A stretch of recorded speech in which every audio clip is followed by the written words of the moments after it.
कौन सा सब्जेक्ट आपको पहले पढ़ना है, कौन सा बाद में पढ़ना है, किस सब्जेक्ट की इंपॉर्टेंस कितनी है, किसका क्रोनोलॉजिकल ऑर्डर क्या होना चाहिए।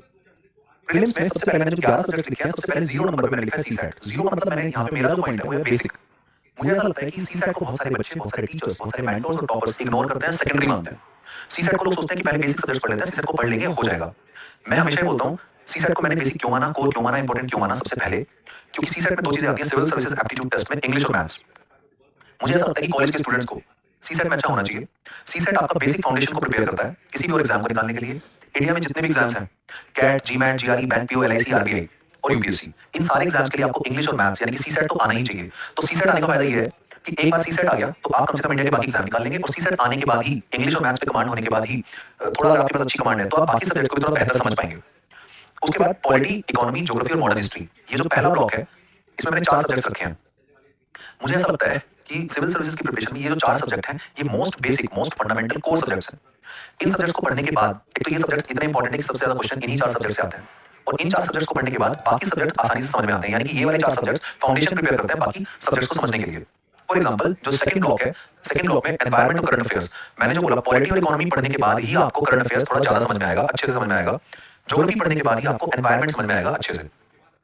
यानी कि अगर आप ये वाला क्रोनोलॉजिकल ऑर्डर फॉलो कर रहे हैं तो इसमें नंबर ऑफ क्वेश्चंस, इंपॉर्टेंस में, नंबर ऑफ क्वेश्चंस एग्जाम में किस सब्जेक्ट में ज्यादा आते हैं उस ऑर्डर से भी, और उसके अलावा कौन सा सब्जेक्ट पढ़ने के बाद फ्यूचर में सब्जेक्ट पढ़ने आसान हो जाएंगे उस ऑर्डर में मैंने सब्जेक्ट्स को लिखा है। 0 और 6 ये टोटल 7 सब्जेक्ट्स इतने इंपॉर्टेंट हैं कि अगर एक बार आपने इन 7 सब्जेक्ट्स पे मास्टरी हासिल कर ली तो मुझे लगता है कि आप वैसे भी किसी भी और सब्जेक्ट को खुद से पढ़ने लायक सक्षम हो जाओगे। यानी ये 7 सब्जेक्ट्स इंपॉर्टेंट हैं। उसके बाद 7, 8, 9 पे मैंने लिखा है ancient history, medieval history, art and culture. इन तीनों को मैंने एक साथ क्लब किया है, इसीलिए शॉर्ट में हम कई बार इसको बोल देते हैं AMAC. Ancient, medieval, art and culture, इन तीनों सब्जेक्ट का इंपॉर्टेंस भी आजकल बढ़ गया है रिलेटिवली, लेकिन उनसे कम है। और ये तीनों भी आपस में जब एक साथ पढ़ेंगे आप तो कई बार एंशिएंट पढ़ने की वजह से आर्ट एंड कल्चर की अंडरस्टैंडिंग ज्यादा बढ़ेगी, आर्ट एंड कल्चर को पढ़ने की वजह से एंशिएंट की अंडरस्टैंडिंग बनेगी, आपस में आपकी कोरिलेशन बहुत ज्यादा है, तो आपको फायदा होगा। लास्ट में मैंने लिखा है साइंस। मैं खुद इंजीनियरिंग बैकग्राउंड से हूं, लेकिन मुझे लगता है साइंस इस एग्जाम की तैयारी में रिलेटिवली बाकी सब्जेक्ट की तुलना में तो लास्ट में आता है। साइंस को मैं मानूंगा कि आप केवल एनसीईआरटीज करें पहले, और अगर आपसे बिल्कुल नहीं हो पा रहा है तो अभी आप उसको कुछ टाइम के लिए साइंस को इग्नोर कर सकते हैं प्रीलिम्स के लिए। उसके बाद मेंस, मेंस में मैंने ऑप्शनल, एथिक्स और एसे, इसका एक ब्लॉक है। मैंने इसी ऑर्डर में क्यों लिखा है आप ये समझिए। मेंस जो टोटल होता है वो 1750 मार्क्स का होता है। 1750 में से ऑप्शनल 500 मार्क्स, एथिक्स 250 मार्क्स और एसे 250 मार्क्स, यानी कि 1000 नंबर आपके केवल 3 सब्जेक्ट को पढ़ के आ जाते हैं। तो 1750 में से अब टोटल 21 सब्जेक्ट्स हैं, इन 21 में से मेंस में केवल 3 ऐसे सब्जेक्ट हैं जिनको पढ़ के 1000 नंबर आ रहे हैं। दूसरा, उसके बाद ये जो सब्जेक्ट्स हैं अगर आपने प्री में ढंग से सारे सब्जेक्ट किए हैं, जिसकी प्री की अंडरस्टैंडिंग अच्छी है, मेंस में उसको कम से कम टोटल प्री के 400 मार्क्स, 500 मार्क्स यहां से भी मिल जाएंगे। यानी कि ये जो बाकी के सारे सब्जेक्ट्स मैंने लिखे हैं ये हार्डली 250-300 नंबर है। वर्ल्ड हिस्ट्री और पोस्ट इंडिपेंडेंस, ये दोनों हिस्ट्री हैं, इन दोनों को मैंने साथ में क्लब किया है, क्योंकि जब आप वर्ल्ड हिस्ट्री पढ़ेंगे और post independence history of India यानी 1947 के बाद की हिस्ट्री जब पढ़ेंगे तो आपको दोनों में कुछ कुछ थोड़ा बहुत कोरिलेशन मिलेगा। उसके बाद इंटरनेशनल रिलेशंस और इंटरनल सिक्योरिटी का एक ब्लॉक मैंने बनाया है। इंपॉर्टेंस में कई बार ये सब्जेक्ट ऊपर नीचे भी हो सकते हैं थोड़ा बहुत, लेकिन इस ऑर्डर में पढ़ने से आपके माइंड को शांति रहेगी, क्योंकि कुछ बेसिक सब्जेक्ट्स आप पहले पढ़ रहे हैं और कुछ एडवांस सब्जेक्ट्स आप बाद में पढ़ रहे हैं। लास्ट में मैंने एक ब्लॉक बनाया है गवर्नेंस का, सोसाइटी और डिजास्टर मैनेजमेंट। इस वीडियो को देखने के बाद आपके कुछ डाउट्स हमेशा के लिए क्लियर हो जाने चाहिए। एक तो ये कि कितने सब्जेक्ट्स पढ़ने हैं, तो कितने नहीं, 21 पढ़ने हैं। 21 में 0 + 10 प्रीलिम्स के लिए पढ़ने हैं। उसमें अगर किसी सब्जेक्ट को छोड़ना है आपको तो साइंस को आप कुछ टाइम के लिए इग्नोर कर सकते हैं। मेंस कितने नंबर का होता है, 1750 का, और मेंस में कौन से 3 सब्जेक्ट हैं जो सबसे ज्यादा वेटेज रखते हैं, 1000 नंबर, तो पहले उनको करिए। उसके बाद ब्लॉक जो मैंने बनाया, अगर आपको एक सब्जेक्ट पढ़ रहे हो, बोर हो रहे हो, तो उस ब्लॉक के सब्जेक्ट आपस में रिलेटेड है, जैसे इधर अमैक रिलेटेड है, इधर वर्ल्ड हिस्ट्री, पोस्ट इंडिपेंडेंस, इधर internal security and international relation. और यूपीएससी मेंस और प्रीलिम्स को जब आप पढ़ेंगे इतनी अंडरस्टैंडिंग के साथ, और अगर आपने एक चीज ठान ली कि आप करंट अफेयर्स को डेलिबरेटली यूज करेंगे एसए में, डेलिबरेटली यूज करेंगे एथिक्स में, एथिक्स को यूज करेंगे एसए में, एसए का कोई पॉइंट यूज करेंगे ऑप्शनल में, ऑप्शनल का कोई पॉइंट यूज करेंगे एसए में, वर्ल्ड हिस्ट्री का कोई एग्जांपल यूज करेंगे एसए में, वर्ल्ड हिस्ट्री का कोई एग्जांपल यूज करेंगे एथिक्स में, पोस्ट इंडिपेंडेंस का कोई एग्जांपल यूज करेंगे एथिक्स में, एथिक्स का कोई एग्जांपल यूज करेंगे इंटरनेशनल रिलेशन में। जब आप इन सब्जेक्ट को एक बार पढ़ने के बाद इस तरीके से मल्टी डायमेंशनल वे में आप अपने आंसर को लिखेंगे तो आपका आंसर एनरिच्ड होगा बहुत ज्यादा। और अभी इस लिस्ट को अगर आप अपने माइंड में रखेंगे तो मुझे लगता है आपका ये वाला कंफ्यूजन हमेशा के लिए दूर हो जाएगा कि इसमें सारे के सारे सब्जेक्ट्स पढ़ने होते हैं। तो फिलहाल इस वीडियो के माध्यम से मैंने आपको ये बताना चाहा है इतने छोटे वीडियो में कि यूपीएससी कोई अनलिमिटेड गेम प्लान नहीं है। अब ये चॉइस आपको करनी है, ये जो प्रेफरेंस ऑर्डर मैं आपको बता रहा हूं ये रिलेटिवली अथॉरिटी के डिक्रीजिंग ऑर्डर में आप मान सकते हो। जो 23 सर्विसेज है उनमें 18 सर्विसेज ग्रुप ए की और 5 सर्विसेज ग्रुप बी की, और ग्रुप बी की भी कुछ सर्विसेज ग्रुप ए की कुछ सर्विसेज काफी अच्छी हैं। यहां पे सबसे पहले मैंने लिखा है IAS, Indian administrative service. Actually अंग्रेजों के जमाने से हमेशा आईएएस को नंबर 1 माना गया है, क्योंकि जो सीनियर पोजीशन है, जॉइंट सेक्रेटरी, एडिशनल सेक्रेटरी, इनमें जितनी भी मिनिस्ट्रीज हैं इनमें ज्यादातर पहले तो 80-90% लोग आईएएस होते थे, बाकी सर्विसेज के लोग सिर्फ 10-20% होते थे। लेकिन मोदी गवर्नमेंट जब से आई है तब से मोदी गवर्नमेंट ने बाकी सर्विसेज की वैल्यू भी बढ़ा दी है। बाकी सर्विसेज के भी काफी लोग हैं जो मिनिस्ट्रीज में जॉइंट सेक्रेटरी, एडिशनल सेक्रेटरीज के पोस्ट पे हैं। यानी कि आईएएस की जो अथॉरिटी है वो पिछले कुछ सालों में काफी कम हुई है और बाकी सर्विसेज की बढ़ी है। लेकिन अभी भी अगर मैं इस ट्रेंड को मानूं तो नंबर 1 पे आईएएस। नंबर 2 पे आईपीएस मैंने रखा है। अगेन ये आपकी चॉइस हो सकती है, कुछ लोगों को पुलिस बहुत अच्छा लगता है, कुछ को खराब लगता है। अगर मैं अथॉरिटी रॉ पावर की बात करूं, ग्लैमर की बात करूं, पैराफर्नेलिया की बात करूं, गाड़ीज और आपके आपके अंडर में लोग जो पर्सनल है उनकी बात करूं मैं, और पंप एंड शो की बात करूं, तो पुलिस एक ग्लैमरस सर्विस आज भी है।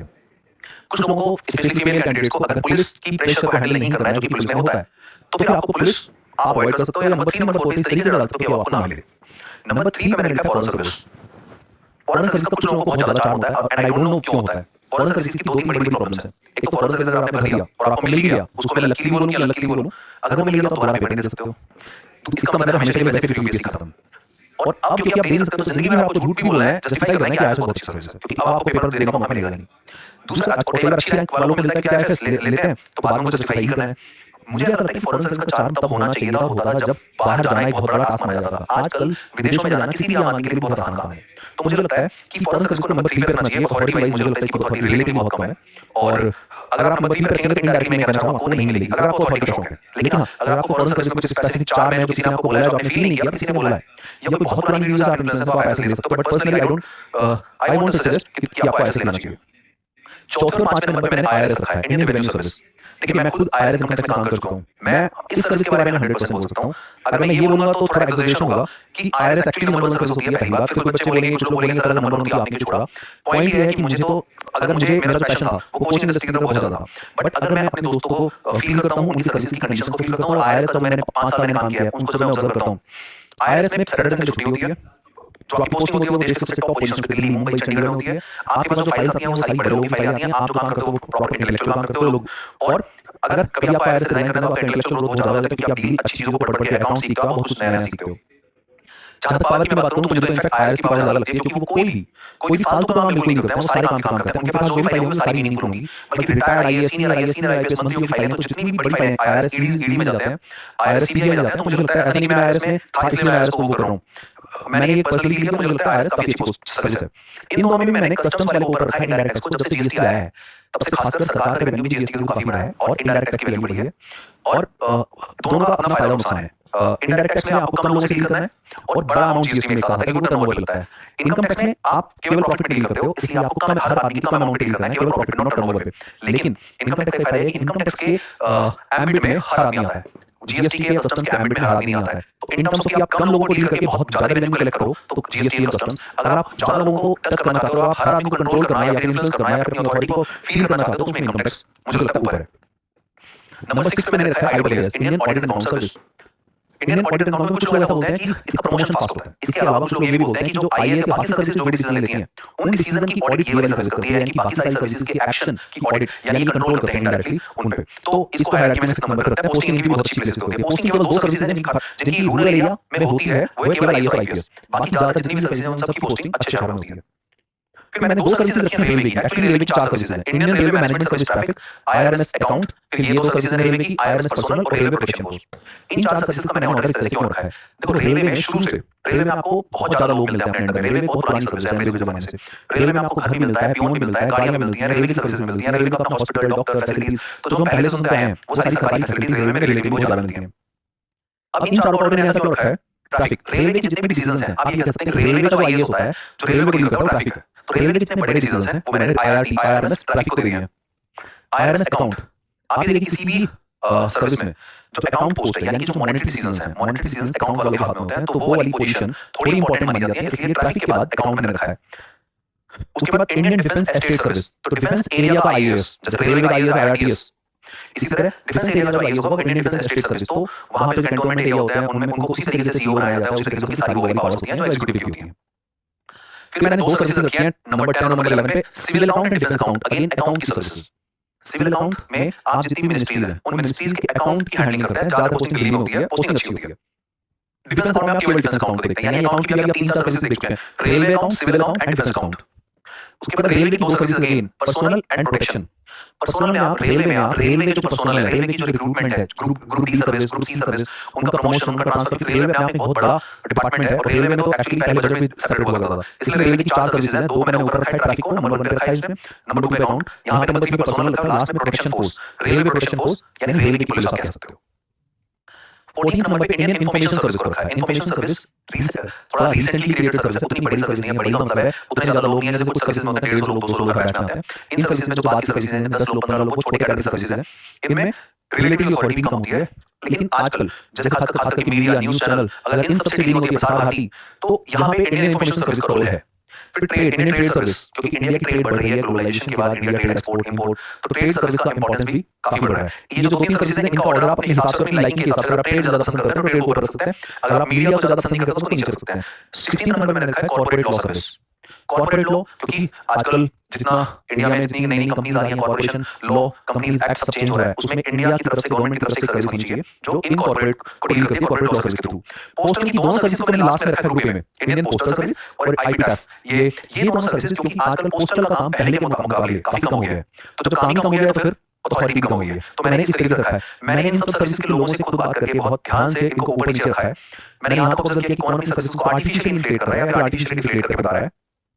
ये एक ऐसा ऑर्डर है जिसमें अगर किसी को पावर का ऑर्डर चाहिए तो वो इस तरीके से आएगा।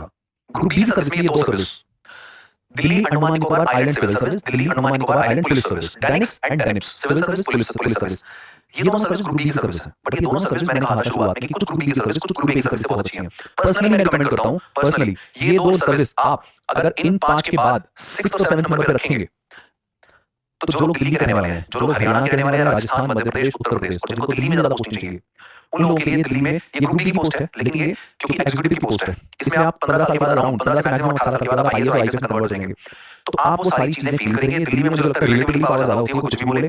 किसी और प्लेस में अगर कोई पोस्टेड है, वो भी दिल्ली में फोन करता है, कई बार दिल्ली में कॉलेज में एडमिशन कराने के लिए, दिल्ली में स्कूल में एडमिशन कराने के लिए, दिल्ली में हॉस्पिटल के लिए, तो आपको तब फील होता है डेनिक्स और डेनिक्स रिलेटिवली एक डिसेंट अथॉरिटी वाली सर्विसेज है। ग्रुप बी की होते हुए इन दोनों की पोजीशन काफी लोगों को ठीक लगती है। इसी तरह ये 2 सर्विस है, Pondicherry civil service and Pondicherry police civil service and Pondicherry police service. अगर आप साउथ इंडिया के रहने वाले हैं तब आप ये 2 सर्विस चूज कर सकते हैं। मैंने हर बार सिविल को पुलिस से ऊपर रखा है, कुछ लोगों को पुलिस सिविल से ऊपर लगता है। यहाँ पे मैं आपको क्लियर करूँ कि सिविल पुलिस से बेहतर होता है। ये अभी आपको नहीं पता लगेगा, पर बाद में जब सिविल में एक्चुअली आप जब मल्टीपल डिपार्टमेंट्स को डील करते हो और जब आपका कोऑर्डिनेशन भी और कंट्रोल भी ज्यादा डिपार्टमेंट के साथ होता है, तब आपको फील होता है कि आपकी अथॉरिटी ज्यादा है। तो सिविल और पुलिस में सिविल को आप ऊपर रखिए। ग्रुप बी की भी सबसे नीचे की सर्विस है arm force headquarter service.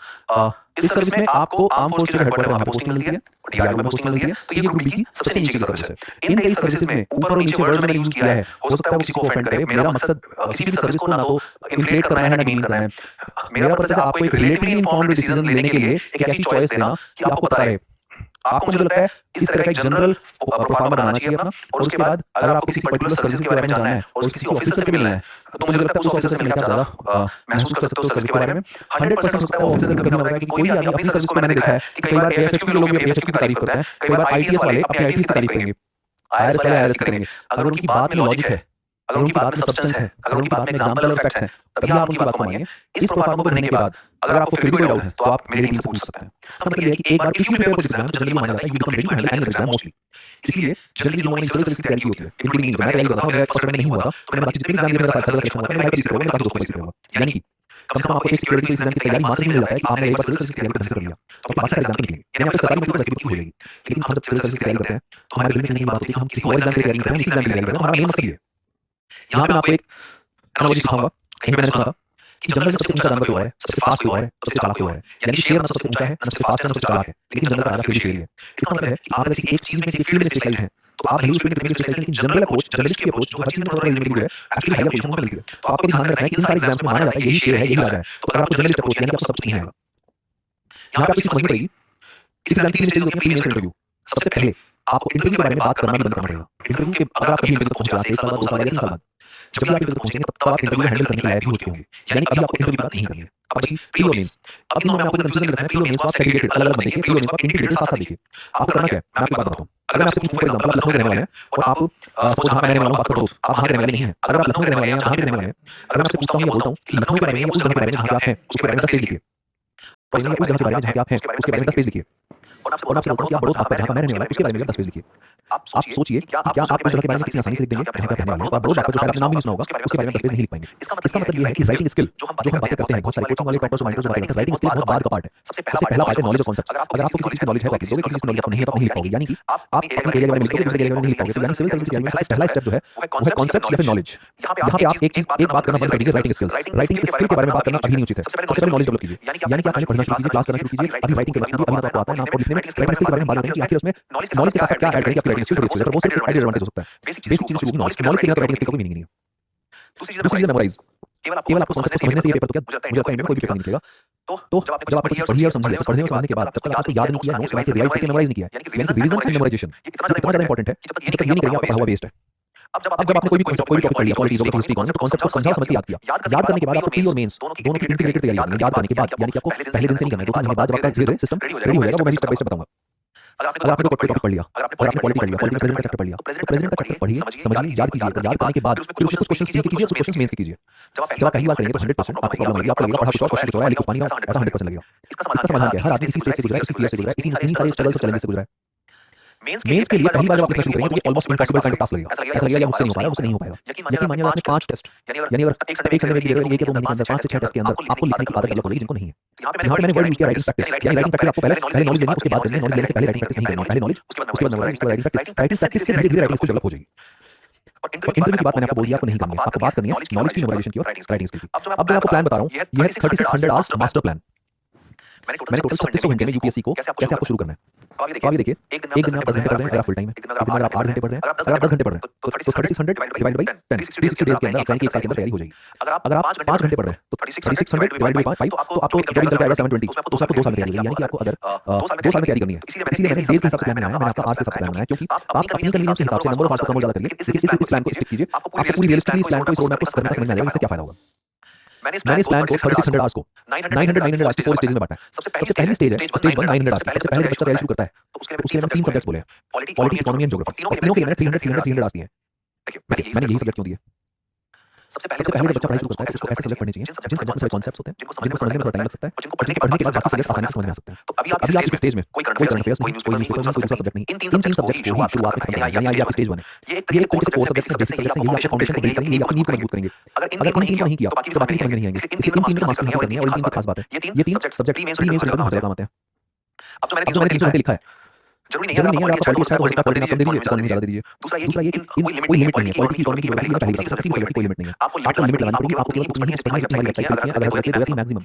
In fact आपको हमेशा लगता रहेगा कि पढ़ने के बाद भी कुछ रह गया, वो हमेशा लगेगा, और वो छूटेंगे भी, और सिलेक्शन के लिए 50% नंबर। आपको इतना करने के बाद इसमें आपको पर्टिकुलर ऑर्डर नहीं है। आपका मन करे एक दिन आप सिलेक्ट करिए, एक दिन 2, पर एक दिन 2 से ज्यादा मत पढ़िए। अगर आपको 10 घंटे पढ़ना है तो 5 घंटे से ऊपर पढ़ सकते हैं। अगर 5 घंटे पढ़ना है, अगर आपका लंबा प्लान है तो आपको एक ही सब्जेक्ट से चल सकता है। स्टेज 2 ये भी 900 घंटे की मैंने डिवाइड की। 900 घंटे में काफी सारे 2 सब्जेक्ट हैं, हिस्ट्री एंड ऑप्शनल। अब आप ये देखिए 3 सब्जेक्ट लिखे हैं, 2 मैंने लिखे हैं। हिस्ट्री में मैंने 6 पार्ट्स लिखे हैं, सबसे बड़ा सब्जेक्ट है। जीएस में हिस्ट्री मैंने ancient history, medieval history, art and culture, ये तीनों एक साथ लिखे हैं क्योंकि ये तीनों आपस में इंटर रिलेटेड है। अगर आप एंशिएंट पढ़ रहे हैं, आर्ट एंड कल्चर पढ़ रहे हैं तो आपको ओवरलैप मिलेगी, समझने में उसको हेल्प मिलेगी। तो जब भी पढ़ते हैं साथ में स्टेज 2 में हिस्ट्री में मॉडर्न हिस्ट्री पोस्ट 1947 ये दोनों, और वर्ल्ड हिस्ट्री, यानी हिस्ट्री में 6 पार्ट्स लिखे हैं। आपको सेकंड स्टेज में पूरा हिस्ट्री ढंग से पढ़ना है। हिस्ट्री में भी लोग बोलते हैं समझने का होता है, और जब आप सारी हिस्ट्री एक साथ पढ़ेंगे तो इंटर लिंकेजेस होगा। हिस्ट्री पढ़ते वक्त कोई भी सब्जेक्ट पढ़ते वक्त आप हमेशा याद रखिए यूपीएससी में कि आप जो सब्जेक्ट पढ़ रहे हो उस सब्जेक्ट को उसी सब्जेक्ट में यूज नहीं करना। समझदार आदमी को होता है कि पढ़ता है 10 जगह पे, यानी कि आप हिस्ट्री के एग्जांपल पॉलिटिकल क्वेश्चन में भी डाल सकते हो, इकोनॉमी में भी डाल सकते हो, एसए में भी डाल सकते हो, एथिक्स में भी डाल सकते हो। तो हिस्ट्री आप जब पढ़ें इंटर लिंकेज हिस्ट्री में सबसे ज्यादा होता है, और जब इसकी डेट्स आएंगी तो आपको सारी डेट्स याद नहीं रखनी, मंथ याद नहीं रखना, केवल ईयर याद रखना है। डेट्स का मंथ याद नहीं रखना है, केवल ईयर याद रखना है। हिस्ट्री के 6 पार्ट्स हैं, इसमें मैंने 350 घंटे लिखे हैं। एक तो ये कि आप जब 900 घंटे पढ़ चुके हो और पॉलिटी, इकोनॉमी और ज्योग्राफी पढ़ चुके हो, आपकी पढ़ने की स्पीड बढ़ चुकी होगी, आपकी लैंग्वेज स्किल्स बढ़ चुकी होंगी, और हिस्ट्री के रिलेटिवली इजी है क्योंकि उन कॉन्सेप्ट्स हैं, उन कॉन्सेप्ट्स समझने में टाइम लगता है। प्रैक्टिकल सब्जेक्ट है थोड़े। हिस्ट्री उतना नहीं है कि ये 1 2 समझ में आएगा, कहानी की पढ़ोगे, इसलिए 3.5 घंटे हिस्ट्री के 6 पार्ट खत्म करने हैं। उसके बाद ऑप्शनल, आपको स्टेज 2 में ऑप्शनल को खत्म करना है। ऑप्शनल में 550 घंटे के क्लास लिखे हैं। अब ऑप्शनल कौन सा चूज करना है इसके लिए मैं डिफरेंट वीडियो बना दूंगा, लेकिन कोशिश कीजिए कि आप ह्यूमैनिटीज के सब्जेक्ट लें जिनका यूज यूपीएससी में हो। अगर आप इन तीनों में से कोई लेते हैं, पॉलिटी, इकोनॉमी, ज्योग्राफी या फिर हिस्ट्री, इन चारों में, और इन चारों में ऑर्डर पॉलिटिकल, पब्लिक एडमिनिस्ट्रेशन या पॉलिटिकल साइंस, इकोनॉमी का ऑप्शन होता ही है। अगर आप इन ऑप्शन को लेते हैं, इन चारों में से कोई एक, आपको फायदा होता है। अगर आप यहाँ पे पढ़ रहे हैं तो यहाँ पे फायदा देगा, यहाँ पे पढ़ रहे हैं यहाँ पे फायदा देगा। इससे फायदा ये है आप पढ़ एक चीज हैं पर आप एक्चुअली दोनों पे हैंडल करें। कुछ लोग जो मैथ, फिजिक्स, केमिस्ट्री से ऑप्शन लेते हैं, कई लोग आइसोलेटेड पढ़ जाते हैं, और कई बार उनके मैथ्स में ज्यादा भी आ जाते हैं, तो उनके नंबर जीएस में कम आते हैं। रफली मैं सजेस्ट करूंगा कोशिश कीजिए कि इन चारों में से एक लीजिए। भैया कैसे निकल गया था? तो उन्हें स्टेज 3 चारों स्टेज में 900 घंटे की नहीं है। स्टेज 3 में ये 6 सब्जेक्ट्स हैं। एनवायरनमेंट के लिए 150, एथिक्स के लिए 200 आवर्स, साइंस के लिए 200 hours, international relation 150, social issues 100, governance 100। अब आप ये देखिए ये जो 6 सब्जेक्ट्स हैं ये मैंने स्टेज 3 में, ये सेकेंडरी सब्जेक्ट्स हैं। अब आप वक्त आ गया, आप बहुत मैच्योर हो चुके हैं। अब आप ऑप्शनल जैसे सब्जेक्ट को हैंडल कर चुके हैं, आप हैवी बुक्स, हैवी लैंग्वेज को देख चुके हैं। अब आप ज्योग्राफी जैसे सब्जेक्ट, इकोनॉमी, हिस्ट्री के 6 साल, यानी अब आपको आपकी स्पीड बढ़ चुकी है, आप हाईवे पे हैं। ये जो सब्जेक्ट है इसलिए मैंने नंबर थोड़ा सा कम किया। एनवायरनमेंट आपको बहुत इंपॉर्टेंट हो गया। एनवायरनमेंट की स्पेशली पढ़ने के बाद नंबर क्वेश्चंस बढ़ गए। केवल एक ही बुक है, उसी को पीएमएफ की है, उसी को अगर खोलेंगे तो सफिशिएंट नंबर ऑफ क्वेश्चंस मिल जाएंगे। एथिक्स को मैंने 200 घंटे लिखा है। एथिक्स एक बहुत ही सिंपल सब्जेक्ट है। इसको अगर किसी भी बुक से आप पढ़ेंगे तो एथिक्स सिंपल इंग्लिश और आपको थोड़ा कॉमन सेंस है तो उसी को what is happening, how is trust among people, इस तरह के क्वेश्चन आते हैं एथिक्स में। लेकिन ये अब आपको एक्चुअली एथिक्स बहुत लगेगा। हां, मैं बता चुका हूं, आपने जो पहले स्टेज में पढ़ा हिस्ट्री, पॉलिटी, इकोनॉमी, उन सब का यूज डेलीब्रेटली सीखिए एथिक्स में करने के लिए। साइंस को 200 घंटे में खत्म करना है। इंटरनेशनल रिलेशन, अब इंटरनेशनल रिलेशन 150 आवर्स। जनरली कभी कभी केवल करंट अफेयर्स क्वेश्चन आते हैं आईआर में, लेकिन ऐसा नहीं है। बेसिक कॉन्सेप्ट्स भी होता है। आप किसी भी न्यूज़ को समझते हैं, इंडिया, पाकिस्तान, इंडिया, रशिया, उसका बैकग्राउंड समझना बहुत जरूरी है, इसलिए मैंने 150 दिए हैं। सोशल इश्यूज बहुत इजी है, गवर्नेंस बहुत इजी है। यानी अब जो ये वाला पार्ट है बहुत इजी, ये दोनों पार्ट बहुत इजी है। आईआर बहुत इंटरेस्टिंग है। साइंस हो सकता है थोड़ा बहुत डिफिकल्ट हो। इनमें केवल एक पार्ट ऐसा हो सकता है साइंस वाला, थोड़ा सा आपको टफ पड़ेगा। Stage 4 is easiest stage. अब सीसेट 200 घंटे। सीसेट में इंग्लिश और मैथ्स आती है। अब इंग्लिश अच्छी होगी, आप आपकी इंग्लिश होगी, आपका मैथ्स भी बच्चों का डिसेंट होता है। लेकिन सीसेट के पीवाईक्यू के क्वेश्चन के बेसिस पे 200 घंटे आप इसको वीक में 2 या 3 दिन 2 घंटे करके आप इस स्टेज को कंप्लीट कर सकते हो। सीसेट करंट अफेयर्स में मैंने लिखा है 25 into 12। अभी भी आपको न्यूज़पेपर पढ़ने को नहीं बोल रहा हूं, थोड़ा यूनिक है, पर लॉजिकल कितना करने के बाद टाइम नहीं बच रहा है। अगर आप 25 घंटे में एक मैगज़ीन खत्म कर सकते हो, 100 12 मैगज़ीन 12 महीने करने के 12 महीने कौन से? जब आपको पेपर देना है उससे 12 महीने पहले की मैगज़ीन को खत्म करेंगे तो आपको 300 घंटे लगेंगे। Internal security 100 hours, disaster management 100 hours और एसए 200 घंटे। ऐसे में क्या करना है? ऐसे एक्चुअली इंपॉर्टेंट पार्ट है, मैंने सबसे लास्ट में रखा है। ऐसे की तैयारी ऐसे कुछ होती है, ऐसे में जितना पहले पढ़ा स्टेज 1 2 3 और 4 में उन सब का मिक्सचर बना के उन सबका इतना होलिस्टिक अप्रोच के साथ आंसर लिखना है और प्रैक्टिस करनी है। ऐसे सीसेट और एथिक्स 3 चीजें, सीसेट में, एसए में और एथिक्स में, तीन जगह पे मैं बोलता हूं पीवाईक्यू प्रीवियस ईयर क्वेश्चंस सबसे ज्यादा इंपॉर्टेंट होते हैं। तो ऐसे में 2013 के बाद जब से 8 ऑप्शंस आने लगे, तब से लेके अभी तक 2024 तक जितने भी पेपर में ऐसे आप उन पे ऐसे लिखने की कोशिश कीजिए। आप किसी भी बुक को खरीदिए जिसमें सॉल्व पेपर है और सॉल्व पेपर को आप करने की कोशिश कीजिए। लेकिन उसमें जो आप पढ़ के लिखिएगा आपकी हैबिट डेवलप होगी, आपका ऐसे धीरे धीरे होगा। पहली बार आप ऐसे लिखेंगे आप नहीं लिख पाएंगे, दूसरी बार जब ऐसे लिखेंगे आप ना लिख पाएंगे, ये पेन होगा, डर लगेगा, सेल्फ डाउट आएगा, 100% आएगा, सबको आता है। लेकिन आप लिखते रहेंगे धीरे-धीरे आप होने लगेगा और अच्छा लगने लगेगा कि आप हर चीज़ के लिए कैपेबल हो गए। अब इन 36 घंटों का प्लान मैंने बनाया है उसको समझते हैं। 36 घंटे 100 आवर्स। अगर आप इस तरीके से स्टेज वाइज चलेंगे तो आपको कभी दिक्कत नहीं जाना किताबें नहीं पढ़नी, हर सब्जेक्ट केवल पढ़नी है। हमारी वेबसाइट लिस्ट पे है, हमारी वेबसाइट है जो लिस्ट के अंदर आपको क्या करना है, आपको बहुत ओवर एंथुसियास्टिक बिल्कुल नहीं है। मैंने पहले ही बताया कि जर्नलिस्ट अप्रोच चाहिए, स्पेशलिस्ट नहीं चाहिए। जितना आप अपने आप को टॉर्चर करेंगे, ये कोशिश करेंगे कि आपको सब कुछ आना चाहिए, पीक लेवल का बड़े लेवल का आंसर नहीं आएगा। यकीन मानिए अगर आप सेलेक्ट भी होने के बाद भी नहीं आएगा। आपको ये बात पहले से पता होनी चाहिए कि सब कुछ नहीं करना है, हमें सब कुछ करना है, पेपर हो जाए। इस पेपर को करना 100% स्ट्रेटजी के ऊपर निर्भर करता है, केवल पढ़ने के ऊपर। मेरे बहुत सारे दोस्तों की नॉलेज से बहुत ज्यादा थी, कभी सिलेक्शन नहीं हुआ, कोई भी नहीं हुआ और मेरा हर बार सिलेक्शन हुआ है। इसका मतलब है कि मुझे ये तो पता है कि सिलेक्शन के लिए क्या चाहिए। आप मेरी इस स्ट्रेटजी को फॉलो करके सिर्फ 3 महीने देख लीजिए, आपको खुद ही डिफरेंस नजर आएगा कि आप 1 साल पढ़ाई कर रहे हैं, बैठे हुए हैं, सोच रहे हैं, आगे नहीं बढ़ पा रहे हैं। जबकि मैं जो रियलिस्टिक प्लान बता रहा हूं और आप उसको फॉलो कर रहे हो, इंप्रूवमेंट नजर आएगा। आपको इमोशनल कंट्रोल सीखना पड़ेगा। पढ़ते वक्त आंसर लिखते वक्त अगर आप किसी टॉपिक में घुस गए, किसी टॉपिक में रिसर्च करने लगे, स्पेशलाइज करने लगे, यकीन मानिए टॉपिक इज नेवर एंडिंग। आपको यहाँ पे स्टॉप लगाना आना चाहिए। आपको पता होना चाहिए कि यूपीएससी में आपको लिमिटेड नंबर ऑफ पेजेस मिलते हैं। आपको यूपीएससी में किसी आंसर को केवल 2 पेज लिखने हैं, यानी कि 10 से 12 पॉइंट लिख सकते हो। तो अगर आप किसी एक टॉपिक से ज्यादा रिसर्च कर रहे हैं और बाकी टॉपिक छोड़ रहे हैं, वर्ड वाइज नहीं है, in fact this on the other hand अगर आप हर टॉपिक को पढ़ रहे हो, हर टॉपिक को अटेम्प्ट कर रहे हैं, तो आपको अगर कुछ कम मिलता है तो ओवरऑल स्कोर बहुत ज्यादा बनता है। तो किसी एक क्वेश्चन में और किसी एक टॉपिक में मास्टरी नहीं करनी है। यूपीएससी में मेंस सीखा जाता है, तो मेंस में 3,000 4000 वर्ड सीखने आपको लिखने की हैबिट जरूर आनी चाहिए। लिखना एक ऐसी क्वालिटी है जिसको आप करेंगे आज से। प्लान बनाते पढ़ते राइटिंग टेस्ट टेस्ट हर स्टेज में आप लिखना करेंगे शुरू, तो आपका रिमार्केबल डिफरेंस फील होगा आपकी नॉलेज में, आपकी अंडरस्टैंडिंग में, आपकी परफॉर्मेंस में। आपको कोई भी डाउट सिविल सर्विस से रिलेटेड जो आपका आज किसी ने सॉल्व ना किया हो, जो डाउट कहीं ना कहीं अनरिजॉल्व रह गया हो, वो आप यूट्यूब पे कमेंट करके अदरवाइज दो चीजें, अदरवाइज आपको फायदा होगा नहीं और अदरवाइज डुएबल है नहीं। अगर वो डुएबल नहीं है या फायदा नहीं होगा, आपको एडवाइस नहीं चाहिए। और सिविल सर्विस आपने चुना है, अगर आपने इस देश की सेवा करने का रास्ता चुना है, अब आप बिल्कुल बिना डिले किए इसको स्टॉप थिंकिंग स्टार्ट कभी बात को पहले बोला है कि कल करें आज करें तो आपको सोचने में टाइम ओवर थिंकिंग में टाइम वेस्ट नहीं करना, सब कुछ जाना है। लेकिन एवरी मिनट इज प्रीशियस। अगर आप बेसिक सबसे टॉप पोजीशन पे जाना चाहते हैं, every minute is precious. In fact मुझे याद है कि 2 स्टूडेंट आए थे मेरे पास, लेडी श्रीराम कॉलेज के 2 स्टूडेंट और दोनों अगस्त में आई। अगस्त में हमारी जो फी थी वो थी सपोज हमारी फीस कम थी अगस्त में। उनमें से 2 बच्चों में से एक बच्चे ने एडमिशन लिया, दूसरे ने नहीं लिया। दूसरा बच्चा आया 4 महीने बाद दिसंबर में। जब तक हमारी फीस बढ़ चुकी थी, दूसरे बच्चे ने बोला सर हमारी फीस बढ़ गई है, पहले बच्चे ने उसको नॉलेज ज्यादा हो गई। यकीन मानिए जितना आप डिले करेंगे आप हर फ्रंट पे यूज करेंगे, साइकोलॉजी पे, नॉलेज फ्रंट पे, मल्टी फ्रंट पे। इसलिए मुझे लगता है कि अगर आपको पहली बार पुलिस बिल्कुल नहीं होना चाहिए, आपको दो डाइवर्सिफिकेशन में आने वाला आपका करियर है। बाकी सब लोग आपको उसी तरह करेंगे अभी नहीं बाद में, जिसने भी काम को डिले किया है, जिसने भी प्रोक्रेस्टिनेट किया है, उसको सफलता नहीं मिली, बहुत बाद मिली है। अगर आपको जल्दी से सफलता भी आपके अंदर नहीं होनी चाहिए, एस्पिरेशन होनी चाहिए, वो बर्निंग डिजायर होनी चाहिए। उसके ऊपर डेली बेसिस छोटे वीडियो में आपको बताऊंगा 5 से 10 मिनट के वीडियो में आपको पता लग जाएगा कि यूपीएससी के कितनी मैक्सिमम बुक्स आप पढ़ सकते हैं, कितनी पढ़नी चाहिए और किस बुक को पढ़ के आपका सिलेक्शन हो सकता है। जितने भी सब्जेक्ट्स मैंने लिखे हैं कंप्लीट यूपीएससी बुक लिस्ट पे सबसे पहले पॉलिटी के मैंने केवल एक बुक लिखी है लक्ष्मीकांत। बहुत सारे लोग, बहुत सारे टीचर्स, कई बार टॉपर्स भी आपको बोलेंगे कि लक्ष्मीकांत के बियॉन्ड जाइए। मुझे लगता है कि एनसीईआरटी की भी जरूरत नहीं है, पीटीडी बासु की जरूरत नहीं है, सुभाष कश्यप की जरूरत नहीं है, बेयर एक्स की जरूरत नहीं है। लक्ष्मीकांत में 700-800 पेज है और इतने सारे फैक्ट्स हैं, इतने सारे कॉन्सेप्ट्स हैं, इतने सारे एग्जांपल्स और अंडरस्टैंडिंग के लिए बहुत सारा पॉइंट्स हैं।